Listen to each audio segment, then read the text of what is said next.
দাদা সত্যি করে বলো তো, তোমার ছোটবেলায় কি মুরগির পোলের রস হয়েছিল না তোমার তার কাটা?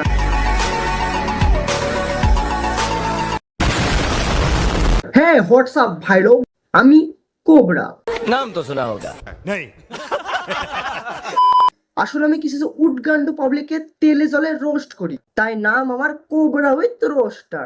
তো আজকে তোমাদের এক টেংরি মুরগির কথা বলবো। যারা লাইক করেন ভিডিওটাকে তাদের লাইক করো, ভিডিওটা লাস্ট পর্যন্ত দেখতে থাকো, আজ রাস্তায় চলে গেলে হবে না। আর যারা নতুন তারা সাবস্ক্রাইব করো, ভাই করতেই হবে, পরম্পরা। अब तुम लोग गलती से अगर नए हो तो सब्सक्राइब करो। একে শুধু বাঁশ দিলে হবে না, একে পুরো বাঁশ ঝাড় গিফট করতে হবে। এই মুরগি যে সে মুরগি নয়, এই মুরগি মেয়েদের লেহেঙ্গা পরে ছাবড়িগিরি করে বেড়ানো মুরগি, যার কোনো কাজ নাই। मैं तो रास्ते से जा रहा था, मैं तो भेलपुरी खा रहा था, मैं तो এক মিনিট, লেহেঙ্গা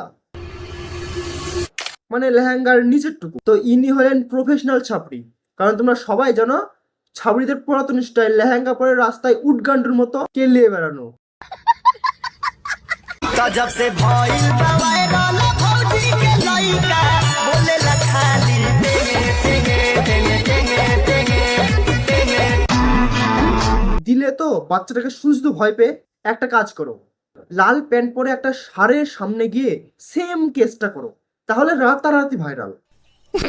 হ্যাঁ, পরের দিন তোমাকে খুঁজে পাওয়া যাবে কিনা এটা বলতে পারছি না।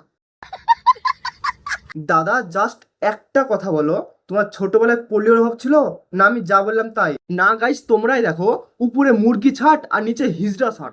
বাই চান্স একে যদি আদিম যুগের স্কুলের ছাট দেখে নেয়, তাহলে এর চুলের টিকি ধরে ভালোবেসে বলবে, বাবা তুমি এটা কি করেছো, তারপর জোরে এক থাপ্পড়।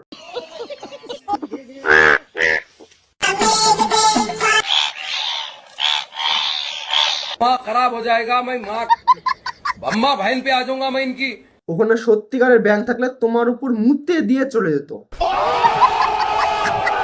গাইস ব্যাং লাফালে বলে বৃষ্টি হয়, আর এর লাফানো দেখে ভগবান একটা কথাই বলবে, इन बच्चों के लिए हम पेड़ पानी और ये जो ग्लेशियर बचा रहे हैं मैं तो कहता हूँ ग्लेशियर को पिघल जाने दीजिए, ये साले डूब के मर जाएंगे। সাবস্ক্রাইব করেনি তাড়াতাড়ি কইরা দাও। দেখা হইতাছে নেক্সট ভিডিও।